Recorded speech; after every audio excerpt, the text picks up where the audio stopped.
agora sim, está conosco o procurador Deltan Dallagnol, o coordenador, procurador da Lava Jato. Deltan Dallagnol, muito boa tarde. Boa tarde, Sardenberg. Boa tarde, Cássia, ouvintes da CBN. Uma alegria estar com vocês Boa mais tarde. uma vez. Procurador, nós temos aqui uma extensa pauta que vai desde a questão aí das palestras até a questão dos hackers, essa situação toda que está agora. Claro que a gente vai se concentrar na questão da Lava Jato, mas então eu queria começar por essa questão dos hackers que foram apanhados, né? Bom, pela investigação da Polícia Federal, pelo que a gente sabe até agora, eles de fato capturaram conversas, capturaram mensagens trocadas não apenas pelo pessoal da Lava Jato, mas por diversas autoridades. Os diálogos referentes, mensagens referentes à Lava Jato têm sido publicados pelo site Intercept, pela Folha de São Paulo e pelo jornal Veja, que tem um acordo nesse sentido. O senhor tem dito que não se reconhece nas mensagens que aparecem envolvendo suas falas, envolvendo o senhor. Agora, por outro lado, a Polícia Federal está afirmando que há hackers que realmente capturaram mensagens do Telegram. O senhor continua dizendo que não se reconhece nessas mensagens que têm sido publicadas em relação ao senhor? Sardenberg, com certeza. A gente sempre reconheceu que houve um ataque hacker, a gente sempre reconheceu que a gente foi vítima de crimes. Agora, ao mesmo tempo que a gente reconhece que a gente é vítima de crimes e que alguma coisa eles realmente obtiveram e eles têm lá, a gente não pode reconhecer a fidedignidade disso. Várias análises já mostraram que esses diálogos eles são facilmente falseáveis sem qualquer prova da sua autenticidade. Quem tem esses diálogos hoje não apresentou para uma verificação pericial, para uma verificação de autenticidade. Veja que a origem desses diálogos, Sardenberg, é uma pessoa são pessoas acusadas de crimes, que têm uma longa ficha criminal, inclusive por crimes de falsificação. E nós hoje não temos um parâmetro para nós verificarmos se aqueles diálogos são verdadeiros ou não. Por quê? Porque quando a gente sofreu os ataques, nós recebemos recomendações institucionais para a gente trocar de aparelho celular, para a gente proteger a investigação, proteger as pessoas que estão no caso, a própria segurança pessoal, e nós encerramos os aplicativos do Telegram e isso apaga as mensagens no celular e na nuvem. Então a gente não tem parâmetro de comparação. Alguns temas que estão lá... o senhor, só para esclarecer, o senhor e os demais procuradores não têm os arquivos com os quais o senhor poderia comparar o que está sendo divulgado. Não temos. Mas o senhor certamente tem memória das coisas que aconteceram. Sim, nós lembramos sim de assuntos que nós tratamos, mas Sardenberg, a gente está falando de 5 anos altamente intensos no Lava Jato. Nós trocamos ali certamente centenas de milhares de mensagens, a gente tinha mais de 100 grupos de trocas de mensagens e é impossível você lembrar de detalhes. E o que é importante as pessoas perceberem é que a troca de uma palavra, a inserção de um não, ou a retirada de contexto muda completamente o significado do texto. Então, nós lembramos de alguns temas que nós tratamos. É claro que essa pessoa tem coisas verdadeiras lá, mas nós não podemos reconhecer a autenticidade de um material, especialmente quando ele não bate com a realidade. Ele foi usado várias vezes, ou porque ele foi editado e falseado, ou porque ele foi descontextualizado para produzir acusações que não batem com a realidade, que não tem qualquer fundamento na realidade. Quais são essas acusações que o senhor diz que não batem com a realidade? Bom, eu adianto. O contexto dessas divulgações, desses vazamentos, procura mostrar é que o procurador, no caso o senhor, ou os procuradores, combinaram as investigações e as denúncias com o juiz Sérgio Moro, e que isso demonstraria uma parcialidade do juiz Sérgio Moro, o que tornaria nulas a Lava Jato e as suas condenações. Esse é o ponto e eu queria que o senhor comentasse sobre isso. Legal. A gente não reconhece a autenticidade desses diálogos e por isso a gente não tem comentado o conteúdo. Mas o que eu posso dizer? Eu vou tratar as duas hipóteses, tá? A primeira hipótese, vou mostrar coisas que são mencionadas ali, que não aconteceram, para depois reproduzir uma análise que eu ouvi de um jurista, tá? A primeiro ponto, esses diálogos, eles falam de uma denúncia contra venezuelanos que nunca aconteceu, falam de uma busca e apreensão contra Jacques Wagner que nunca existiu, falam de uma empresa que nunca existiu, falam de uma testemunha supostamente apontada que nunca apareceu em lugar nenhum.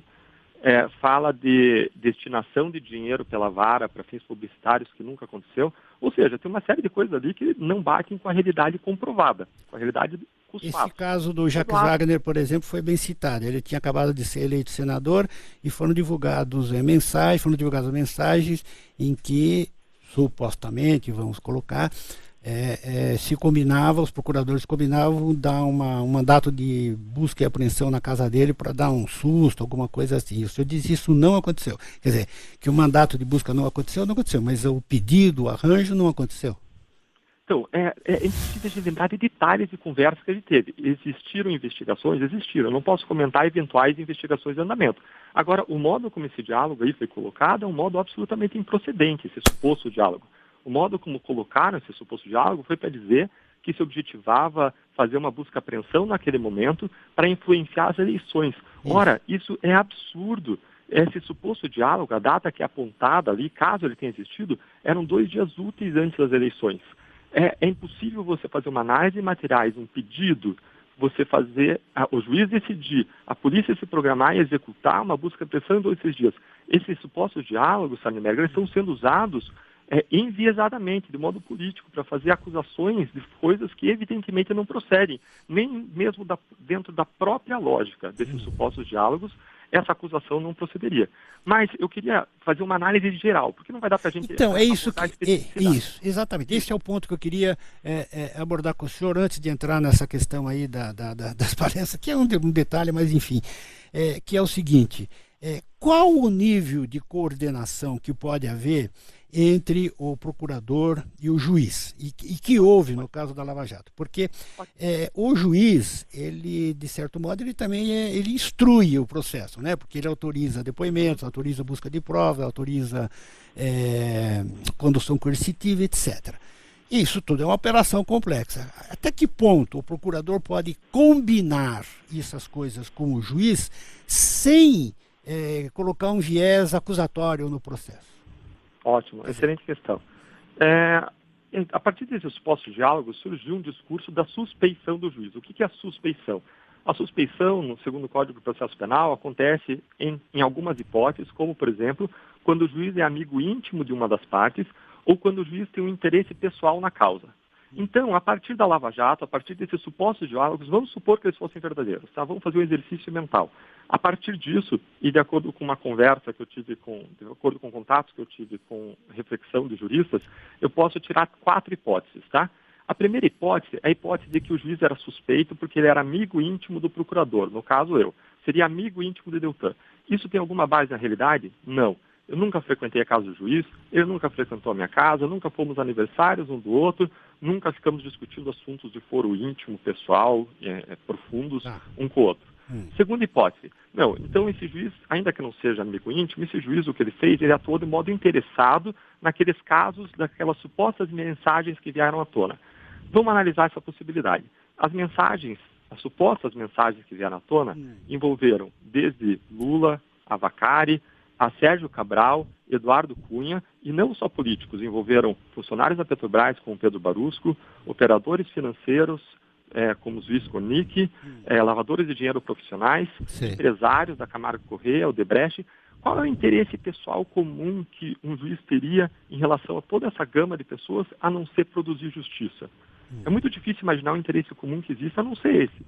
Além disso, se o juiz tivesse interesse pessoal nesses casos, isso ia aparecer na sentença, na análise de provas, de fatos, não ia ser uma análise racional, ia ser uma análise interessada. E os tribunais iam ter identificado isso, o que nunca aconteceu. Além disso, houve várias exceções de suspeição oferecidas contra o juiz, sempre julgadas improcedentes nos tribunais. Ou seja, vamos afastar essa segunda hipótese e vamos para uma terceira, que seria a mais plausível que algumas pessoas levantam. Essa terceira hipótese é de que o juiz não foi suspeito em casos específicos, mas então foi um juiz que se despiu da toga, se vestiu com as vestes de acusador e passou a exercer o comando da Lava Jato. Seria o grande comandante da Lava Jato como um grande acusador interessado em condenar as pessoas. Ora, isso é incompatível, em primeiro lugar, com o fato de que ele absorveu 20% dos réus. Em segundo lugar, é incompatível com o fato de que o Ministério Público recorreu de 44 de 45 sentenças. Além disso, surgiram essas supostas mensagens em relação a cerca de 10 pessoas, mas a Lava Jato acusa 460 pessoas. Só no ano passado, Sardenberg, só aqui na Força Tarefa da Lava Jato, a gente produziu mais de 46 mil atos. Em cada um desses processos, de cada uma dessas pessoas, são praticadas centenas de atos. Se você multiplicar o nosso número de réus, 460, pelo número de atos de cada processo, você vai ter aí dezenas de milhares de atos. E quantos que estão sendo questionados? 20, 30? É claro que isso não denota um comando da Lava Jato pelo juiz. Isso é desmentido também pela realidade e por uma análise racional. Sobra uma última hipótese. É a hipótese de que foi um juiz que agiu com bastante zelo. Essa hipótese ela é confirmada quando você analisa esses supostos diálogos que vieram à tona. Por exemplo, num que foi apontado como supostamente o mais grave por algumas pessoas, foi um suposto diálogo em que o juiz apontaria um depósito que não estava informado na denúncia, em seguida o Ministério Público vem e adita a denúncia para incluir aquele depósito. Aí quem advoga essas teses anteriores da suspeição diria, olha, era um juiz acusador. Mas espera aí, o que aconteceu no final do processo? O juiz absolveu os réus em relação àquele depósito. Não faz sentido dizer que ele quis incluir para condenar e depois ele absolver. Agora, faz sentido essa análise quando você pensa que ele foi um juiz zeloso. Por quê? Porque ele poderia ter despachado no processo e ter determinado vista para o Ministério Público para esclarecer se ele ia arquivar o caso em relação àqueles depósitos ou para ele aditar, agregar na denúncia aqueles depósitos. Isso poderia ter sido feito formalmente nos autos. Se foi feito fora dos autos, isso atropelou a forma, ele fugiu de um requisito ali formal, mas é um requisito formal que não prejudica direito fundamental de nenhum réu. E é um requisito formal que teria sido ultrapassado por uma questão de eficiência ou de celeridade. Esse é um ponto... Não, de novo, não prejudica direito de réu e poderia ter sido feito nos autos. E quando a gente olha outros casos, Sardenberg, de supostas mensagens que vieram à tona, o juiz cobrando pressa do Ministério Público para se manifestar, de novo, o juiz em busca de um valor da justiça, da celeridade.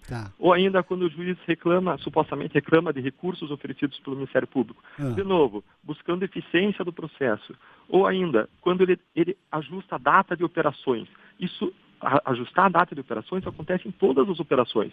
Isso porque no dia da operação o juiz precisa estar disponível para despachar pedidos urgentes do Ministério Público, da polícia e também da defesa de liberdade. O senhor deu ponto.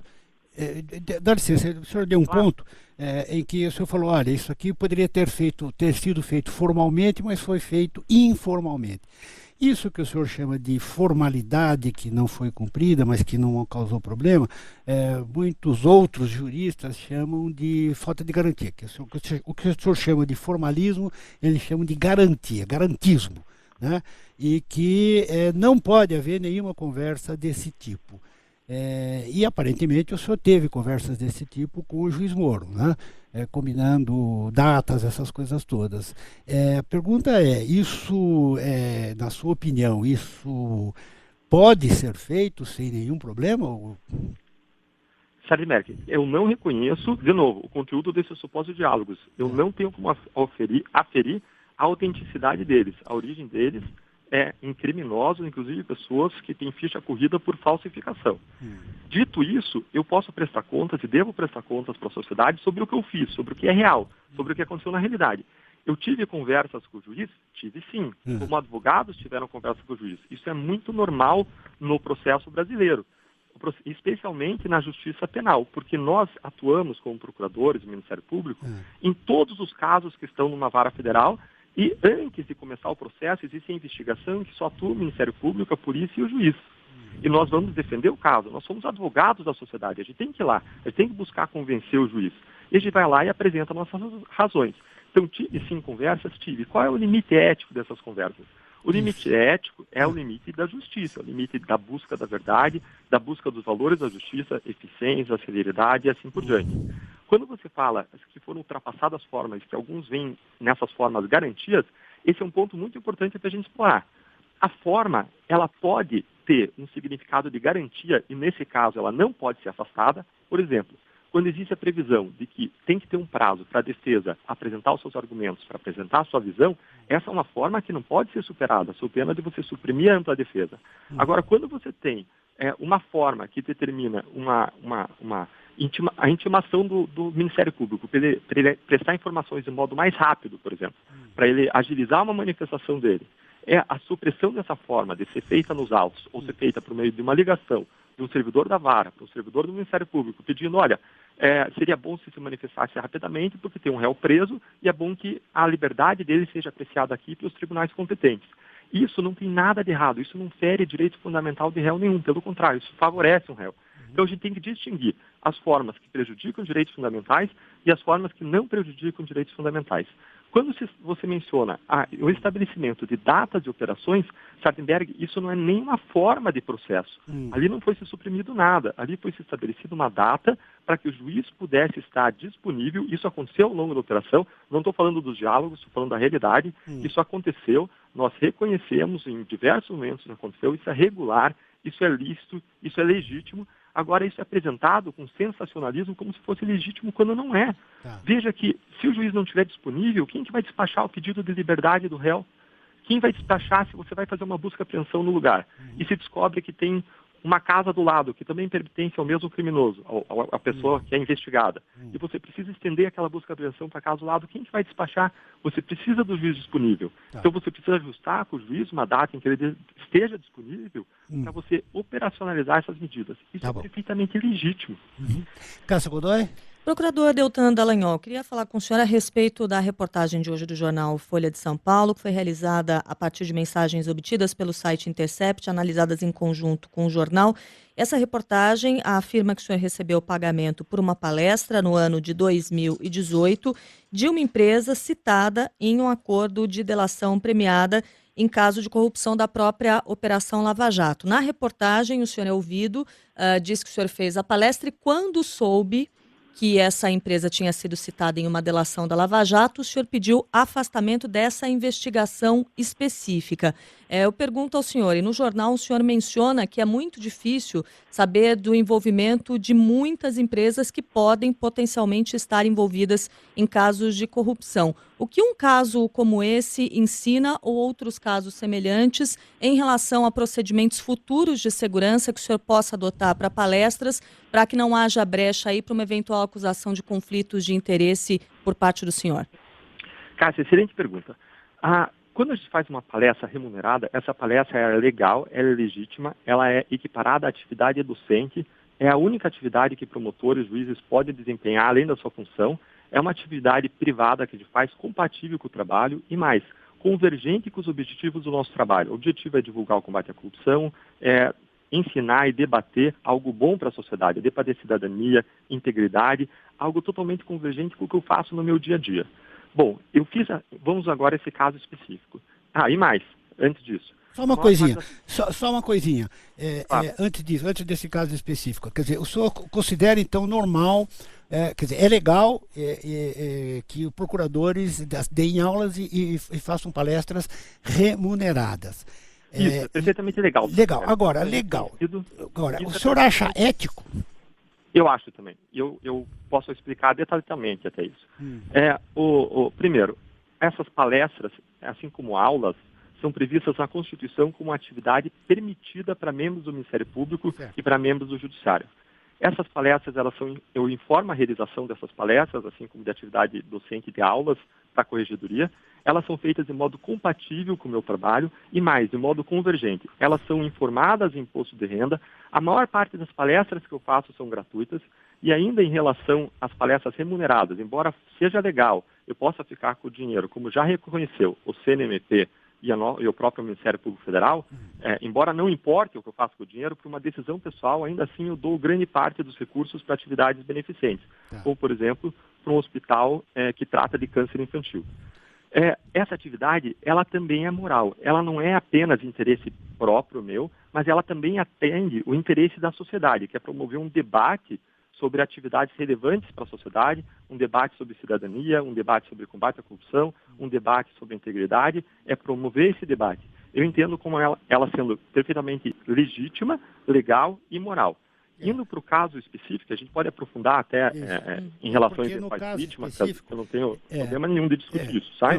Não, tudo bem. É importante. Não, tudo bem, porque eu queria só fixar bem o problema, porque é o seguinte, fazer uma palestra numa universidade, por exemplo, é diferente de fazer uma palestra numa empresa, como é o caso desse que foi citado aí nessa reportagem. E aqui tem mais uma camada, essa empresa foi citada pela Lava Jato, o senhor reconheceu que isso não tinha sido adequado e até se afastou daquela investigação específica. Então a pergunta é, como fazer para que essas palestras não possam gerar futuras situações de conflitos de interesses? Excelente, vamos para o caso e depois eventualmente a gente volta para a tua questão, tá certo, Neymar? Diga. O que acontece quando eu recebo um convite para palestra? Eu sempre checo se a empresa é ou não investigada pela Lava Jato, com base no que a gente tem disponível no nosso sistema, faço até uma pesquisa Google para ver se ela aparece com alguma relação com a Lava Jato, checo nas nossas informações, e eu só vou adiante quando não é uma empresa investigada ou vítima na Lava Jato. Eu devo ter encaminhado também para vocês, por meio da nossa assessoria, documentos que mostram que eu recusei convites de relacionados a empresas que estavam direto ou indiretamente ligadas à Lava Jato. Num desses convites, por exemplo, a Petrobras era patrocinadora do evento e por isso, por ela ter sido vítima na Lava Jato, eu recusei o convite para a palestra. O que aconteceu no caso dessa empresa Neoway? Eu fiz uma palestra no início de 2018 e lá por metade do ano, em meados de 2018, eu tomei conhecimento de que essa empresa era mencionada num acordo de colaboração premiada. Nesse caso, o senhor não tinha feito aquela consulta prévia? Nesse caso, eu fiz a consulta prévia, só que ela não identificou porque essa empresa não estava nos nossos sistemas. Essa empresa tinha sido mencionada por um colaborador numa negociação de acordo de colaboração. Nesse caso, a gente não fica com as informações do nosso sistema, porque se você não fechar o acordo de colaboração, você devolve todas as informações para o colaborador. E o que aconteceu aí foi que, sabendo dessa menção em meados de 2018, imediatamente informei todos os colegas disso. Eu não estava atuando nesse caso. Essa era um acordo de colaboração da Procuradoria-Geral da República, não era aqui da Força Tarefa do caso Lava Jato, ou seja, essa empresa sequer foi mencionada numa investigação aqui da Lava Jato, mas sim numa negociação de acordo da Procuradoria-Geral da República. Esse acordo acabou sendo feito no final de 2018 e agora, em maio, junho, a parte do fato que dizia respeito à empresa Neoway, a parte do acordo que dizia respeito a isso, desceu para ser investigada em Curitiba. E assim que eu recebi isso em Curitiba, eu me afastei do caso por conflito de interesse. Eu me declarei suspeito. Isso é muito comum acontecer, por exemplo, quando a pessoa é um juiz, um promotor, especialmente no interior, vem um caso para sua mão que envolve uma pessoa que ela conhece, um amigo, a universidade em que ele trabalha e para a qual dá aula, e você se declara suspeito. Isso para garantir, proteger a imparcialidade e a credibilidade da justiça. Então você se afasta. É normal você ter declarações de suspeição e você se afastar. E eu atuei de modo não só correto, mas altamente transparente em relação à instituição, porque além de me declarar suspeito, eu fiz um ofício comunicando tudo para a Corregedoria. O corregedor tomou esse ofício, analisou, não viu nada de errado e arquivou. Ou seja, em tudo eu agi corretamente. Esse caso mostra que a gente sempre teve cuidado para identificar eventual conflito de interesses. Sempre que houve potencial conflito de interesses, a gente rejeitou as palestras e quando não identificado o conflito, feito uma palestra e posteriormente essa empresa surgiu, eu tomei conhecimento do envolvimento dessa empresa, tomei conhecimento de um conflito, eu me afastei da atuação nesse caso. Agora, nessa reportagem ainda tem citação de que o senhor teria feito mediações para que essa empresa, Neoway, ela ajudasse de alguma forma a Lava Jato. Isso é correto? Isso é correto. Depois que eu fiz a palestra, essa empresa é uma empresa de software, de fornecimento de soluções de Big Data. E na Lava Jato a gente trata de grandes materiais, de grandes volumes de materiais. Por isso a gente fez reuniões não só com essa grande empresa, mas com outras grandes empresas, com Oracle, com Microsoft, para conhecer soluções para tratar os vários terabytes de dados que a gente tem aqui na Força Tarefa. Como fizemos com as outras, nós fizemos com essa empresa Neoway depois da palestra. Mas assim que nós tomamos conhecimento desse potencial conflito de interesses, as reuniões foram encerradas sem qualquer justificativa e esse assunto não foi encaminhado. Uma coisa muito importante aqui de frisar é que eu não tenho atribuição, não sou responsável por fazer qualquer contrato, inexigibilidade de contrato, aceitar produtos do Ministério Público. Não. A gente conhecia os produtos para, se fosse o caso, se fossem soluções de interesse do Ministério Público, encaminhar essas informações para análise da administração do Ministério Público em Brasília. Ou seja, a gente fez com a empresa a mesma coisa que a gente fazia com outras empresas e encaminhando informações para quem é responsável, que não era a gente, e assim que identificado o potencial conflito de interesses, nós encerramos as reuniões. Ou seja, de novo, nós atuamos de modo legal, de modo legítimo, de modo ético, correto, e assim que nós tomamos conhecimento de um potencial conflito de interesses, nós tomamos todas as providências que nos cabiam nesse caso. Procurador doutor Dallagnol, saindo desse assunto, mas, enfim... Mas, Sardenberg, eu senti que você ficou ainda com uma questão em relação à questão da ética dessas palestras. Isso. Quer conversar sobre isso? Porque as palestras, como eu estava lhe dizendo, são palestras diferentes para universidades, né? Para a universidade, para um público, uma sociedade civil e tal, e uma palestra contratada e patrocinada por uma empresa. Considerando que muitas empresas no Brasil acabaram apanhadas nesse processo de corrupção, eu fico aqui pensando que talvez fosse o caso de esquecer esse assunto, né? Porque de algum modo o senhor vai topar com uma... E até em uma resposta do senhor, o senhor deixou claro que pode existir ali uma janela na informação que o senhor pode obter antes da palestra de a empresa estar ou não envolvida de alguma maneira com algum caso de denúncia de corrupção. Aí o senhor diria o seguinte, não faço palestra para a empresa, ponto final. Isso, exatamente, claro. Não faço palestra para empresa, não vou fazer essa palestra, ponto final. Não, estou falando em geral. Não faço geral. palestras para empresas. Vítima, né? Isso é notório. E eu só explicitei o conflito de interesses e negativas de convites para a palestra quando já era pública a relação daquela empresa com a investigação. Fora disso, eu simplesmente diria, não vou realizar essa palestra, não vou informar ela que ela é investigada, evidentemente. Investigações usualmente tramitam sob sigilo. Veja, Sardenberg, que palestras, inclusive palestras remuneradas e gratuitas, são correntes no meio jurídico. De novo, as palestras são legais, são uma atividade permitida pela Constituição, isso é reconhecido pelo Conselho Nacional do Ministério Público, inclusive no meu caso, eu informo a realização de palestras para a Corregedoria. Ensinar e debater temas como combate à corrupção, cidadania e integridade é algo bom para a sociedade, isso é convergente com o que eu faço. Essas palestras são correntes no meio jurídico, ministros, julgadores, juízes, promotores de todo o país fazem. Daí você coloca, olha, mas não existe um risco de você fazer palestra e uma empresa eventualmente vir a ser investigada? Existe, assim como existe o risco de eu casar com alguém e depois descobrir que essa pessoa tinha algum envolvimento numa atividade indevida, ou de eu conhecer alguém, ficar amigo de alguém e depois tomar conhecimento que essa pessoa tem alguma relação com alguma investigação, e se essa investigação parar na minha mão, eu vou me declarar suspeito. Existem mecanismos legais para tratar dessa situação. A grande questão se agiu dentro da lei, se agiu de modo correto, sim. Surgindo um conflito, a pessoa está adotando as providências e agindo de modo correto em relação a isso, também sim. A atividade da palestra não é uma atividade privativa de sala de aula. Existem simpósios, congressos, todos os simpósios, congressos, eles têm patrocínio de empresas, existem grandes eventos feitos dentro de empresas e são oportunidades para a gente atingir públicos que a gente sequer atingiria. Eu fiz uma série de palestras gratuitas também, dentro de empresas, em seminários, congressos. Aliás, como eu disse, a maior parte das minhas palestras é gratuita, porque o nosso objetivo é combater a corrupção, promover a cidadania, promover a integridade, ensinar e debater essas matérias. Agora, deixa eu lhe perguntar outra coisa. A investigação da Lava Jato é uma investigação sofisticada, métodos modernos, envolve vários órgãos, um baita aparato de internet, de seguir dinheiro, de combater a lavagem de dinheiro e tal. Como é que os senhores foram apanhados por um hacker que parece ser um hacker de segunda categoria? Sardenberg, digamos assim, você nunca coloca a culpa do estupro na pessoa que foi estuprada, ou na roupa que a pessoa estava usando, de modo algum.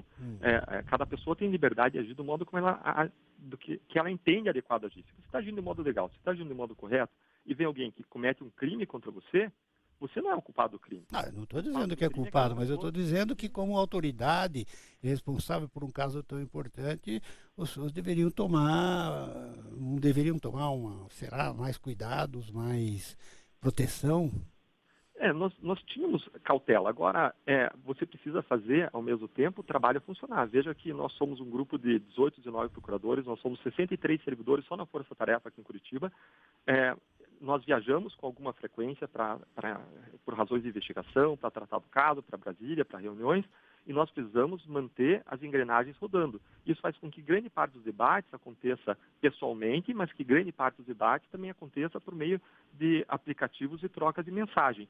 E nisso não tem nada de errado. Agora, o que aconteceu foi que esse hacker explorou uma coisa que, embora peritos possam dizer que não foi sofisticado, para mim foi extremamente sofisticado. Eu ainda não entendi 100% do modo como ele atuou. Eu sei que ele explorou falhas e fez com que determinados programas e softwares ligassem para a minha caixa postal como se fosse o meu telefone e obtivessem mensagens que o Telegram, que o aplicativo de troca de mensagens, tinha enviado para mim que tinha caído em caixa postal.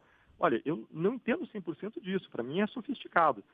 Nós adotamos as cautelas que nós tínhamos ao nosso alcance para evitar o vazamento de informações sempre, para evitar acesso indevido a investigações. Agora, a realidade é complexa, nós vivemos um mundo complexo, existem muitas pessoas com acesso às informações, existe a necessidade de rodar o trabalho. E vamos lembrar que assim, os resultados desse caso falam por si. Ontem nós fizemos uma cerimônia em que nós devolvemos para a Petrobras 426 milhões de reais. A Petrobras, com isso, alcançou mais de 4 bilhões de reais. E isso a gente tem que entender dentro de um cenário, de um país, em que a regra é que a vítima sofra com o crime e não reaveja nada, em que a vítima não tenha nada de volta. Normalmente os recursos da corrupção se esvaem e não voltam para os cofres públicos. Então, isso tudo aconteceu por causa do nosso pragmatismo, por causa do nosso modo de funcionar pragmático, sério e rápido, e isso envolveu também as trocas de mensagem. Então, eu não vejo problema nas trocas de mensagem, sim. Eu vejo, sim, problema na atividade criminosa, em pessoas que atacaram autoridades, atacaram a Lava Jato, obtiveram essas mensagens e sem qualquer verificação de autenticidade, inclusive pessoas com longa ficha criminal, estão promovendo essa divulgação fatiada, cifrada, descontextualizada e editada, como já reconhecido. Deixa eu fazer uma pergunta que aí não envolve o senhor diretamente, mas é uma pergunta sobre uma questão jurídica que está circulando nesse momento, que é o seguinte: a Polícia Federal capturou computadores, né, dos hackeadores, computadores, telefones celulares, outros aparelhos. E, portanto, a Polícia Federal está de posse de várias conversas, mensagens trocadas que foram capturadas, envolvendo desde o presidente da República, ministros e tal. Há uma informação de que o Sérgio Moro, agora ministro da Justiça, teria dito que ele iria, como é que se fala, descartar, né, essas mensagens que envolviam altas autoridades da República. Outras pessoas, como o ministro Melo do STF, diz que isso é uma barbaridade, que a autoridade administrativa, que é o ministro da Justiça, não pode destruir essas mensagens porque elas seriam provas de um processo.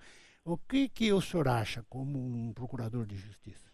Sardenberg, nesse caso, nós somos vítimas desse processo, nós somos vítimas nessa investigação e, como vítimas, eu prefiro não me manifestar. Isso é algo que vai ser decidido na investigação pelas autoridades competentes que lá atuam e não por nós. Mas pode ou não pode descartar? Nessa investigação como vítima. A gente não pode, aliás, atuar nessa investigação como vítima. Sei. Mas a polícia pode ou não pode descartar as mensagens? Eu prefiro ficar fora desse assunto, desse desdobramento dessa investigação que não é da nossa atribuição, sabe, né? Tá falado. Ok, Cássia?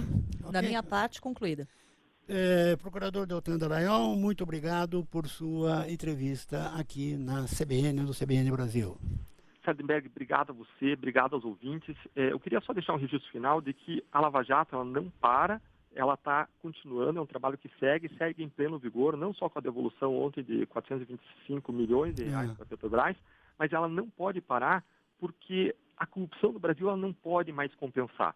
E nesse momento em que nós comemoramos, digamos, essa devolução desses valores, olhando para o passado, para um trabalho feito, nós também precisamos olhar para o futuro. Nós precisamos, como país, avançar para reformas e mudanças que desfavoreçam a corrupção e a impunidade no Brasil. Então, eu queria terminar com esse olhar para o futuro. Nós precisamos de reformas, mudanças nas leis, sejam propostas defendidas pelo ministro Sérgio Moro, sejam as propostas defendidas pela Transparência Internacional, sejam as 10 medidas contra a corrupção, propostas que possam mudar efetivamente essa realidade que tanto nos incomoda.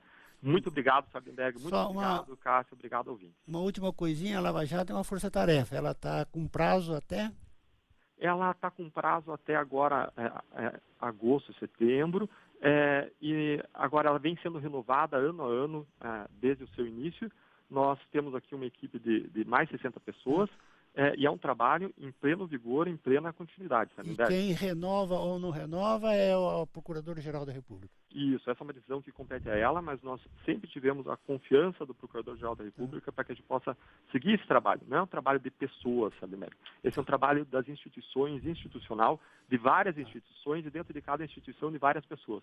Embora às vezes as pessoas pessoalizem a investigação, a atuação dos procuradores, na minha pessoa, eu sou um de 19 procuradores que sempre tomaram democraticamente as decisões, nós não temos hierarquia aqui e só nos mantivemos unidos porque todos sempre concordaram com que a atuação é ética, que a atuação é legal, porque nós nunca vimos uma linha de lei ética e alguém decidiu ultrapassar. Do contrário, essas pessoas, esses 19 procuradores que têm uma trajetória institucional reconhecida e o caráter reconhecido dentro da instituição, jamais concordariam com isso e a gente jamais seria caminhado unido. Ou seja, somos um grupo que trabalhou, trabalha e trabalhará de acordo com a ética e com a lei para servir a sociedade, responsabilizar corruptos poderosos e recuperar o dinheiro desviado. Isso tem acontecido graças ao mérito das instituições, é uma conquista da sociedade, de um modo nunca ocorrido antes no país.